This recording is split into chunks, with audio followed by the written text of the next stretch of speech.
Hold on, start over. Have you ever heard someone refer to somebody else as being a product of their environment? Now, the saying describes an individual who behaves or acts a certain way based on the environment they grew up in.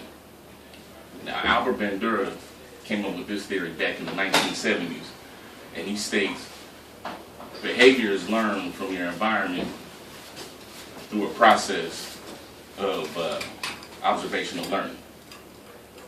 Now, according to the Washington Post, there's a study that says 25% of Americans live in poverty-stricken areas.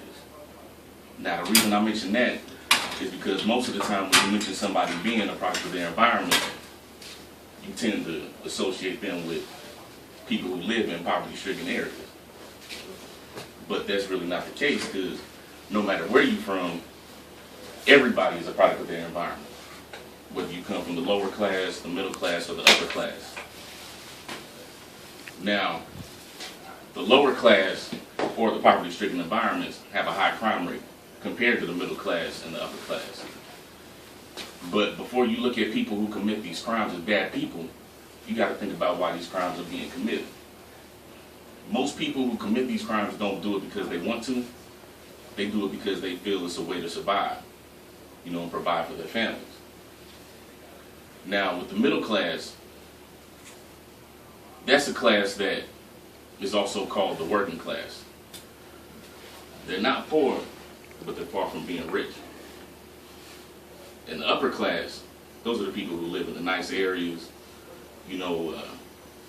tend to have a better opportunity for success, whether it be education or jobs, due to the fact that they were raised around that social class. Now, people are shaped by the environment they grow up in based on their observations and personal experiences. So with those who live in poverty-stricken areas, they may see how people go about getting money to survive and take care of their family, and may go about doing the same thing.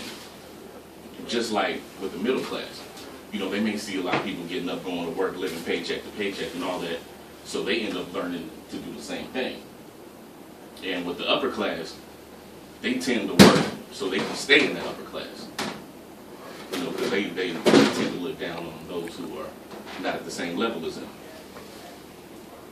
So,